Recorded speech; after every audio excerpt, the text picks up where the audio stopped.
Assalamu alaikum. What you're about to hear right now is a conversation that I had with Professor and Doctor of Divinity, Dr. Daniel B. Wallace, Professor at Dallas Theological Seminary, considered the greatest or one of the greatest New Testament scholars living today. Via my questions, the good doctor proceeds to destroy any reasoning or any logic for the existence of Christianity, the Christianity wrought by the Apostle Paul. And here we go. In my reading, in reading the Bible, I've been reading the Bible intensely. And there's a couple questions that I have that I need answered. If you can help me, I would be very appreciative, and I most certainly will.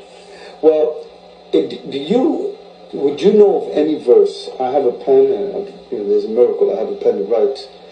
Do you know of any verse within the Old Testament? I know that you're a New Testament guy. But is there any verse within the Old Testament that bespeaks that God at some point will lose contact with his divinity or awareness that he in fact is God, either for a short period of time or for an extended period of time or for something by his will and by his plan?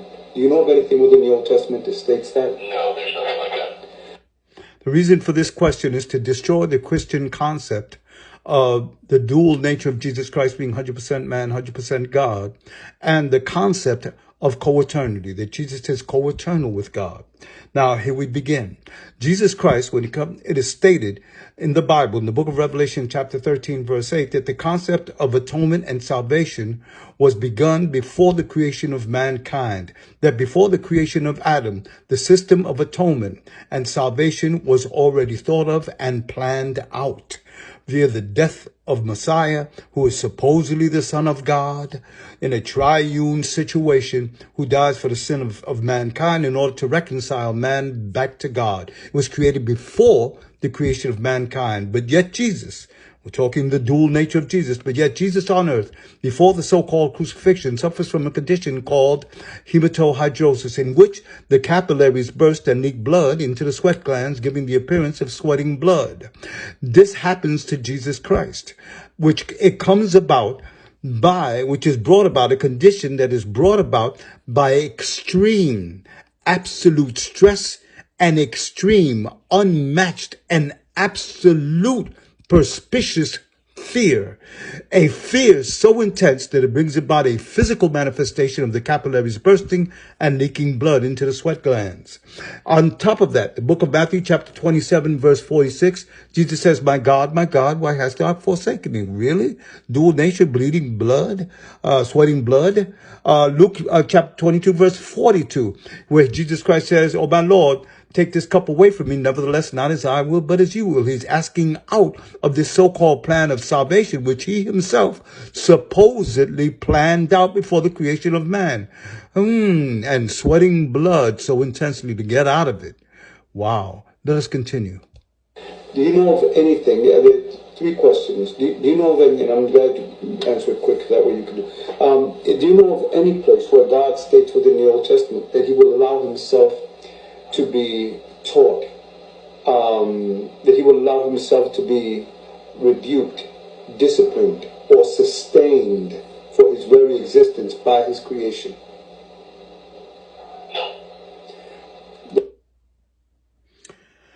This question is designed to destroy the Christian concept of the incarnation of God into man. This concept is foreign to the Bible, especially a concept where God comes into mankind as a baby. We're talking biblically now.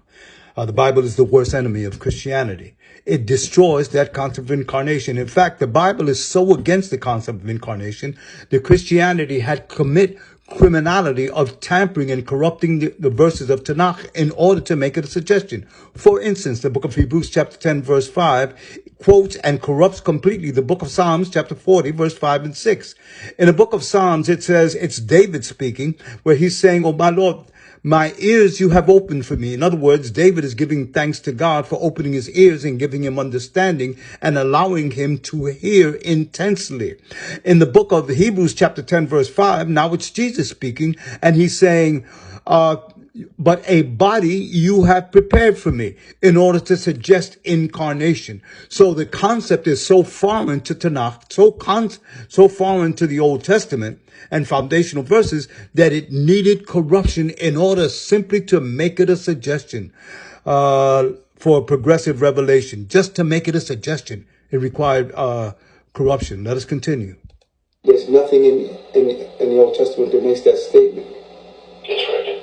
Is there anything in the Old Testament then that makes the statement that God will take on the form of a man in order to die? That God himself, will put it this way, that God will take on the sins of mankind, that he will die for the sins of mankind? And is there anywhere where God stated this and where he made a provision of it within the laws of sacrifice for the atonement of sin, that facilitates or can suggest that he himself will sacrifice himself for the sins of mankind?